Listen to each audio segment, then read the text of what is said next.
السلام علیکم my dear YouTuber احباب، کیا حال ہیں سب کے؟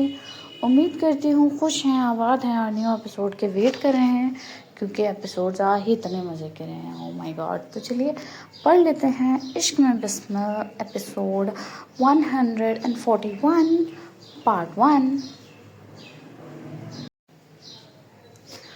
پلک بالکل گمسم کھڑی، بنا پلکیں جھپکائے ایک ٹک اپنے اس بدلے ہوئے دیان کو دیکھ رہی تھی، اور دوسری طرف وہ بھی اپنی پیاسی مدہوش آنکھوں سے بنا پلکیں جھپکائے بس اسی کو دیکھے جا رہا تھا۔ کچھ بھی یاد نہیں تھا اس وقت دیان خان کو۔ اس کا دماغ ایک سفید کاغذ کی طرح کوڑا ہو چکا تھا، لیکن اس کے سامنے موجود یہ معصوم چہرہ اس کے لیے بالکل نیا نہیں تھا۔ اس پاکیزہ چہرے سے تو اس کی روح کی صدیاں پرانی شناسائی تھی، صدیوں کا گہرا رشتہ تھا۔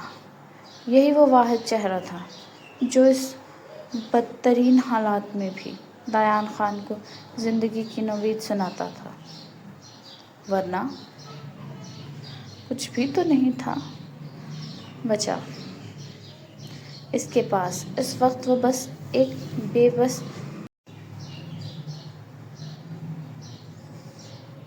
لاچار اور لوہے کی وزنی زنجیروں میں بری طرح جکڑے ہوئے ایک ایسا شخص تھا جس کو اب یہ بھی یاد نہیں تھا کہ وہ کہاں ہے، کیوں ہے اس قید خانے میں بند ہے، یہاں تک کہ وہ خود کون ہے اور اس کا نام کیا ہے۔ وہ اپنی ذات سمیت کائنات کی ہر چیز مکمل طور پر بھول چکا تھا، لیکن اگر اس مٹ چکے حافظے میں کچھ باقی تھا، کچھ یاد تھا، تو بس صرف اور صرف یہ ایک چہرہ۔ اس کے علاوہ کچھ بھی نہیں، کوئی دوسرا نام یا رشتہ اس کے ذہن کے پردے پر موجود نہیں تھا۔ اس نورانی چہرے کو دیکھ کر دیان خان کے دل میں جیسے ایک عجیب سی چاہ، ایک دیوانگی سی تڑپ پیدا ہوتی تھی۔ اس چہرے کو سامنے پا کر اس کے پورے اندرون میں ایک زبردست ہلچل مچ جاتی تھی۔ اس چہرے کو دیکھ کر اس مردہ جسم کے اندر دوبارہ جینے کی ایک نئی امنگ پیدا ہو جاتی تھی۔ یہی وہ واحد معجزاتی چہرہ تھا جس کے تصور نے پچھلے کئی سالوں سے اسے مرنے نہیں دیا تھا، جو اس کی ڈھال بنا ہوا تھا۔ اس ایک چہرے کی یاد کی وجہ سے وہ موت کے خوفناک منہ سے بھی لڑ کر واپس زندگی کی طرف آ گیا تھا۔ یہ مٹی کی گڑیا اسے کسی صورت مرنے نہیں دیتی تھی، اس کا راستہ روک کر کھڑی ہو جاتی تھی۔ شاید سچ مچ اس دیان خان کی ضدی جان اسی معصوم گڑیا کے وجود کے اندر قید تھی۔ تبھی تو جب اس گڑیا کو کوئی تکلیف ہوتی تو اس بند کمرے میں زنجیروں میں جکڑے دیان خان کو بھی اپنے سینے پر وہی تکلیف محسوس ہوتی تھی۔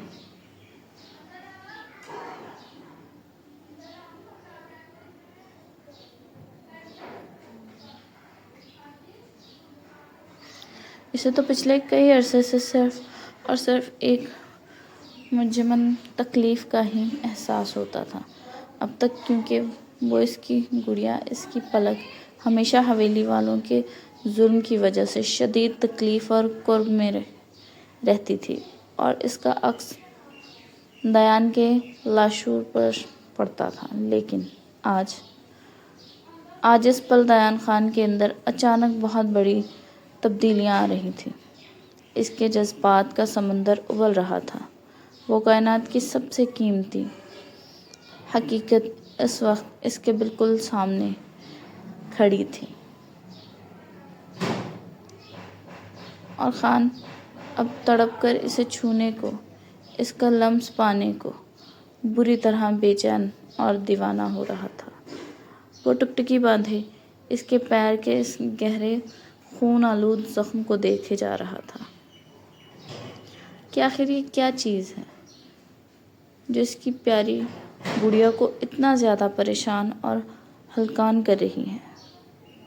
وہ تڑپ رہا تھا کہ کاش وہ آگے بڑھے اور اپنے ہاتھوں سے اس کے اس بہتے ہوئے زخم کو چھو کر دیکھنا چاہتا تھا کہ اس کا درد بانٹ سکے۔ اس وقت دیان خان کا روپ سچ مچ حد درجہ نرالا، اچھوتا اور بالکل ہی الگ تھا۔ اس کا دل سینے کے اندر کسی پاگل کی طرح بہت تیز تیز دھڑک رہا تھا۔ دیان خان کو اس پل اپنے ہی اندر سے ایک بالکل الگ اور گہری شناسائی محسوس ہو رہی تھی۔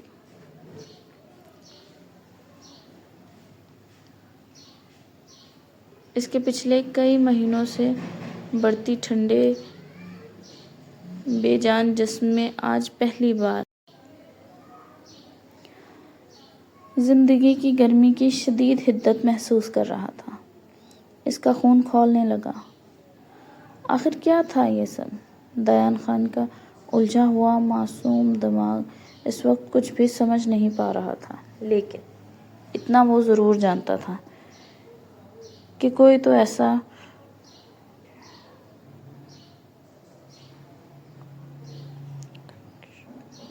کنیکشن، کوئی ایسا انوکھا اور سحر انگیز رشتہ ہے اس عورت کے ساتھ جو بہت گہرا ہے، جو موت سے بھی زیادہ طاقتور ہے۔ دیان کو اس لڑکی کو اپنے سامنے زندہ سلامت دیکھ کر اپنے پورے وجود میں زندگی کی ایک نئی حرارت دوڑتی ہوئی محسوس ہوئی تھی۔ اس کے اب تک کے بے جان اور ناکارہ وجود میں ایک زبردست ہلچل شروع ہو گئی تھی۔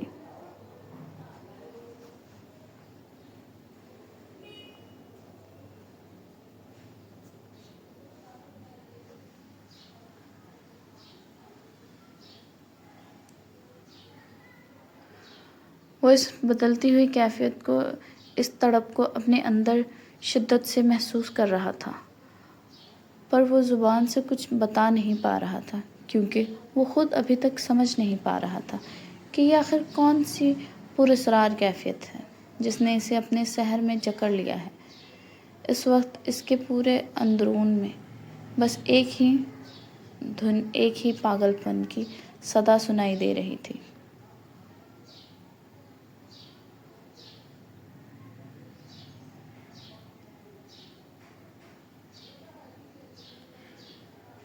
اسے کہ یہ سامنے کھڑی عورت کسی بھی طرح اس کے قریب ہو جائے، بہت قریب آ جائے، تاکہ وہ آگے بڑھ کر اسے اپنے ہاتھوں سے چھو سکے اور اس کے چھو کر خود اپنے زندہ ہونے کا احساس کر سکے، اپنی سانسوں کو مکمل کر سکے۔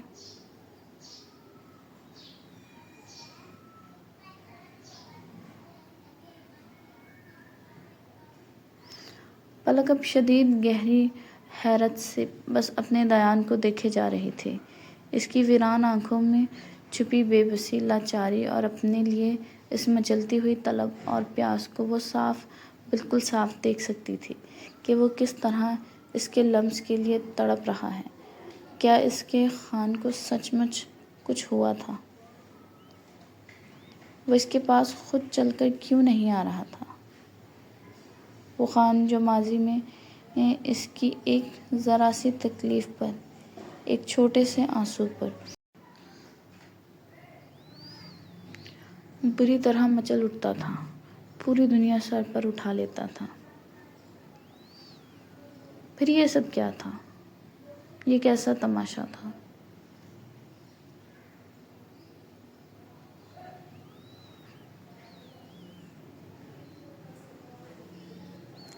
تبھی اس دم گھٹتے سناٹے میں دیان خان کی وہی حد درجہ مدھم اور عجیب سی آواز دوبارہ کمرے میں گونجی۔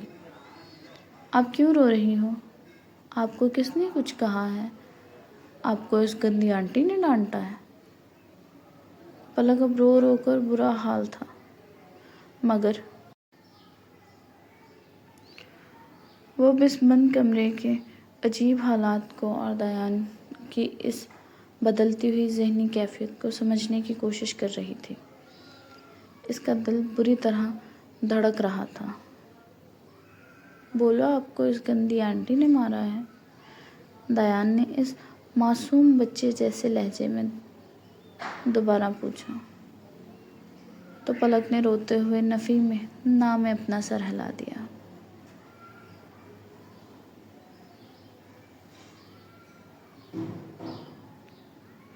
پلک کا یہ نفی میں سر ہلانا تھا کہ دیان خان نے اسے اتنی گہری اور حیرت بھری نظروں سے دیکھا، جیسے وہ اپنی زبان سے کہہ رہا ہو کہ تم کیا بول رہی ہو؟ پھر سے وہ تڑپ کر بولا، آپ جھوٹ کیوں بول رہی ہو؟ میں نے خود دیکھا تھا، وہ آپ کو ڈانٹتی تھی، مارتی تھی، میں نے سب کچھ دیکھا تھا۔ دیان کے اس انکشاف پر پلک نے ایک پل اپنے اس بہتے ہوئے خون آلود زخم کو دیکھا اور پھر تڑپ کر دوبارہ دیان کو دیکھا۔ وہ ٹکٹکی باندھے مسلسل اس کے اسی چوٹ کو دیکھتا ہوا درد بھرے لہجے میں بولا،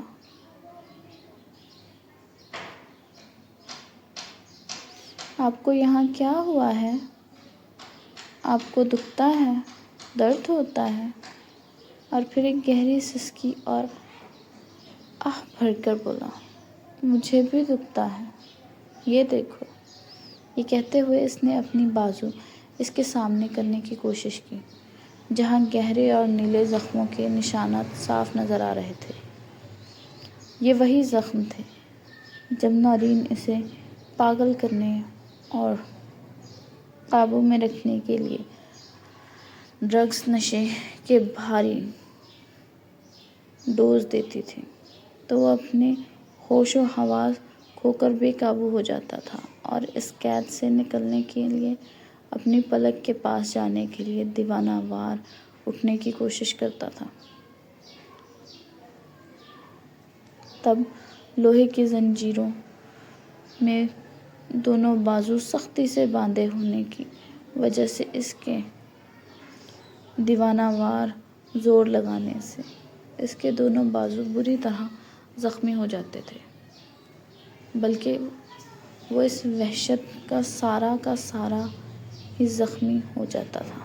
لیکن اس وقت اس معصوم بنے خان کو اپنے پورے جسم میں سے بس اپنے یہی زخمی بازو ہی اس وقت نظر آ رہے تھے، یا شاید گہرے زخم دیان کو خود بھی ابھی محسوس ہوئے تھے۔ پلک کے اس زخم کو دیکھ کر وہ معصومیت سے بولا، دیکھو، مجھے بھی ایسے ہی دکھتا ہے، درد ہوتا ہے۔ دیان کے منہ سے یہ جملہ نکلنا تھا کہ پلک تڑپ اٹھی۔ وہ ایک ہی پل میں اپنا وہ جان لیوا ناسور بنتا ہوا زخم بالکل بھول گئی۔ اس کا اپنا سارا درد جیسے ہوا ہو گیا۔ بس ایک ہی ہولناک بات اس کے معصوم ذہن میں رہ گئی کہ مجھے بھی ایسے ہی دکھتا ہے۔ اپنے خان کو یوں زخموں سے چور اور زنجیروں میں جکڑا دیکھ وہ اب دنیا جہان سے بے پرواہ ہو کر پاگلوں کی طرح بھاگ کر اس کے بالکل قریب پہنچی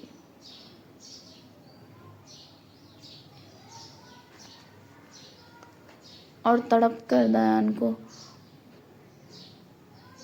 وہ زخمی بازو اپنے دونوں ہاتھوں میں پکڑ لیے۔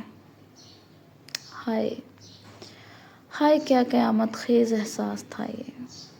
ایک ایسا سحر انگیز اور روح کو پگھلا دینے والا احساس، جیسے وہ دونوں ہی ایک زبان سے چاہ کر بھی بیان نہیں کر سکتے تھے۔ ان دونوں کے جسم کے چھوتے ہی جیسے وقت وہیں ہمیشہ کے لیے رک گیا تھا، کائنات تھم گئی تھی۔ یہ مقدس راز بھی شاید ان دونوں کے اندر ہی کہیں آج ہی جانا تھا، آج ہی افشاں ہونا تھا کہ پلک اور دیان دونوں خود ہی ایک دوسرے کے لیے سب سے بڑا درد تھے اور خود ہی ایک دوسرے کے لیے اس کائنات کے سب سے بڑے اور آخری مسیحا۔ ایک کا لمس دوسرے کے زخموں کے لیے شفا بن چکا تھا۔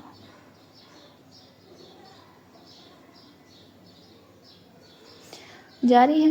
اگر کہانی پسند آئے تو چینل کو سبسکرائب کریں، لائک کریں، شیئر کریں، کامنٹ کریں اور ہمیں بتائیں کہ آپ کون سے دنیا کے کونے سے ہمارے ناولز پڑھ رہے ہیں اور آپ کا فیوریٹ ایپیسوڈ کون سا ہے اور آپ کو کون سا کیریکٹر اچھا لگتا ہے۔